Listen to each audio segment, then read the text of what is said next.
Mesdames et messieurs, bonjour.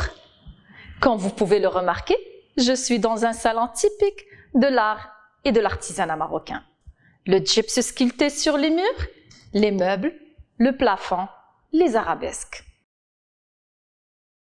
Nous sommes ici à Montréal, dans un salon prototype que l'on peut trouver dans les riads des Médinas de Fès ou de Marrakech. Aujourd'hui, je voudrais vous parler de cuisine.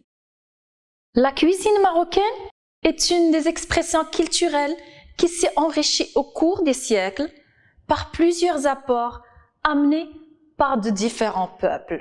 Au point qu'aujourd'hui, l'art culinaire marocain mêle un savoir-faire berbère, arabo-musulman, juif, européen et d'autres influences encore. Pour les Marocains, la cuisine révèle avant tout un art de vivre et un sens de l'hospitalité qui les caractérise. Dans chaque foyer, du lait, des dattes, des pâtisseries et le traditionnel thé à la menthe qui serait impoli de refuser à tant d'un défla. Le visiteur surprise en permanence. Les plats de poisson, de viande et de légumes sont toujours parfumés d'épices soigneusement choisies. Les grands classiques de la cuisine marocaine sont le couscous, la pastilla, les tagines qui diffèrent d'une région à une autre, avec une grande diversité dans l'utilisation des ingrédients et des préparations. Sans oublier les soupes, bien sûr, le sujet de notre rencontre aujourd'hui.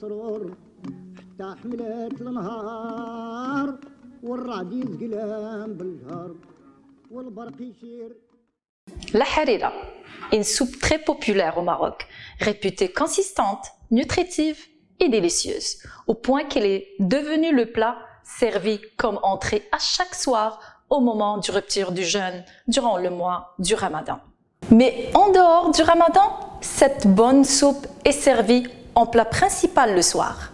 Chaque région, ville, famille ou foyer possède sa propre recette. C'est pourquoi je vais vous préparer aujourd'hui ma propre recette, celle que j'offre à ma petite famille durant l'automne et durant les longs hivers de Montréal. Voici ce qu'il vous faut comme ingrédients. Ou je devrais dire plutôt mes ingrédients pour ma harira. Pour les ingrédients, vous aurez besoin d'un bouquet de persil haché finement, un bouquet de coriandre haché finement, 4 branches de céleri hachées finement, un oignon râpé grossièrement, 250 g de pois chiches trempés la veille et décortiqués, 300 g de cubes de viande, vous avez le choix entre l'agneau et le bœuf, 120 g de lentilles, 750 ml de tomates broyées. Pour les épices, on aura besoin d'une cuillère à café de poivre noir, une cuillère à café de curcuma, une cuillère à café de gingembre, un quart de cuillère de cannelle, 4 cuillères à soupe de l'huile de table et le sel selon le goût de chacun. Pour le liant, on aura besoin de 4 cuillerées à soupe de farine blanche et 2 verres d'eau. Le conseil que je peux vous donner, vos herbes, céleri, persil, coriandre, vaut mieux les hacher manuellement que de les passer au robot.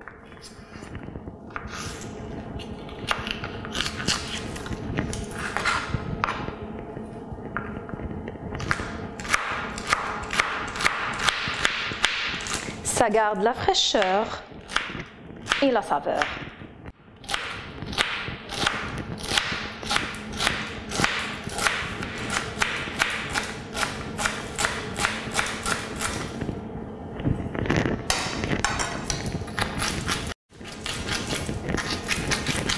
Et ça ne change pas la couleur de la harira. Lorsqu'on les passe au robot, ils donnent une couleur plus foncée, verte.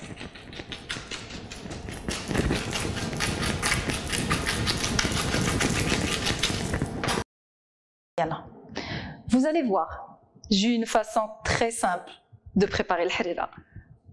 Je mélange tous mes ingrédients. Persil, coriandre,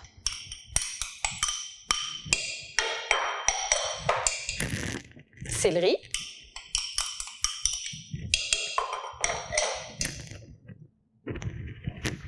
oignon,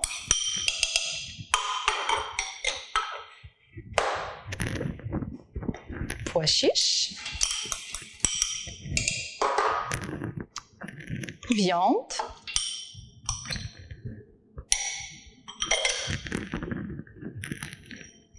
lentilles, tomates broyées,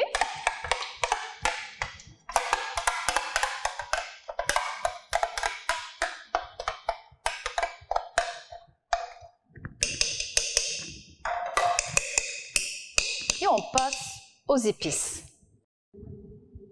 Gingembre, poivre noir, curcuma,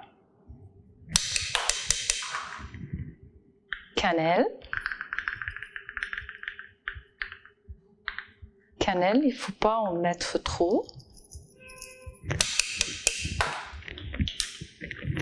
Sel.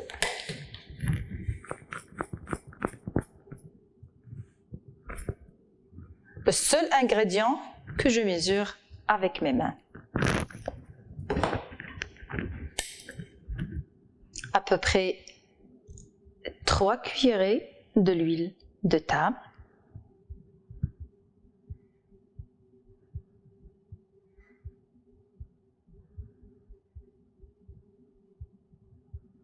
On rajoute l'eau.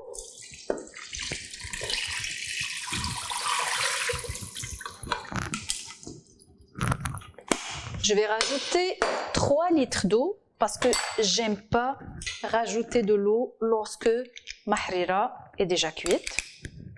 Je rajoute une cuillère, petite cuillère de beurre rance.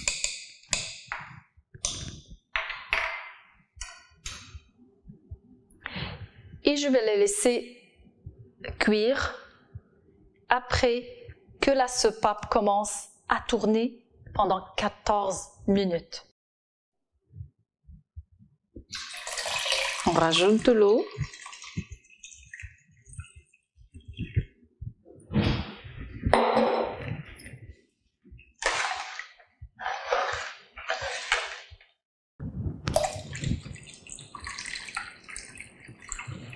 Et voilà, le tour est joué, notre harira est prête pour aller sur le feu. On va fermer notre cocotte. En même temps que notre harira est sur la cuisinière en train de cuire, on va préparer le liant. Comme j'ai dit, 4 cuillerées de farine blanche et on rajoute environ 1,5 verre d'eau. Le liant, c'est l'ingrédient qui donne le velouté à la harira. Moi, je ne le fais pas à l'ancienne. Je mélange énergiquement ma farine. Ça prend comme 40 secondes pour le préparer.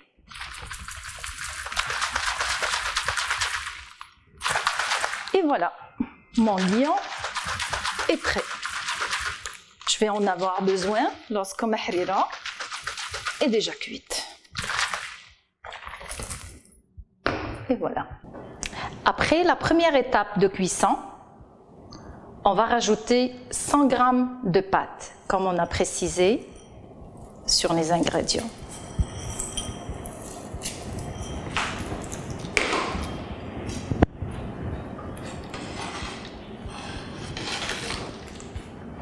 La canne de tomate avec un bouillon de bœuf qu'on va essayer de mélanger avant de le rajouter.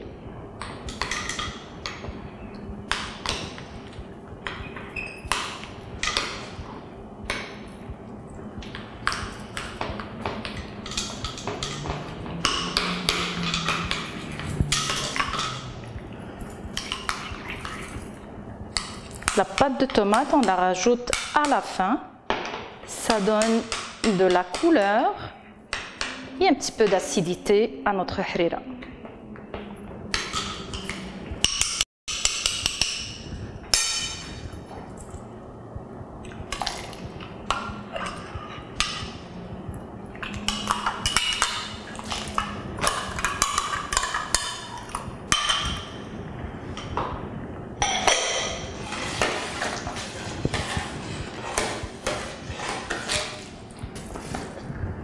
À la toute fin, on rajoute notre liant qui donne le velouté à notre harira en continuant de mélanger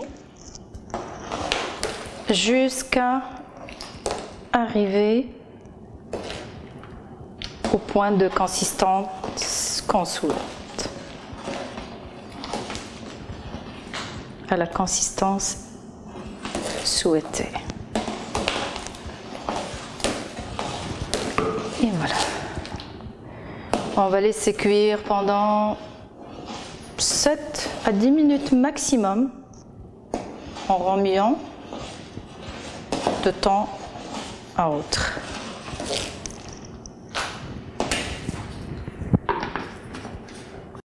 La harira se déguste en famille ou entre amis, accompagné de figues et de dattes.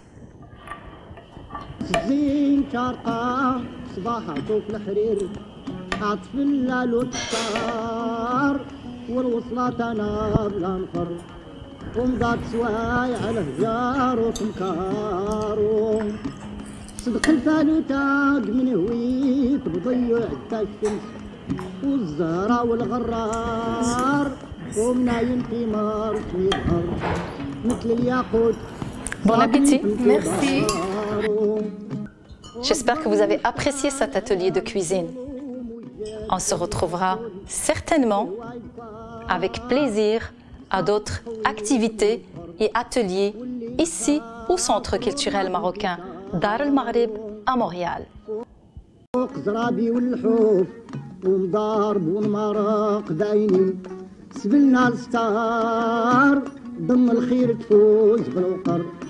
من غاب عليك لا تبين عيارو وصفرا وفناج للوداع والطاوس متخالفين وفقايا والبلار والآلا ونغايم الوطر وطباع مرونقين زهواي دبارو مثل الرصد مع الحسين والمايا وعرق العجم والصيكا والحصار وبراول من غايط فوق زرابي والحوف ومضارب والمراق داينين سبلنا الستار.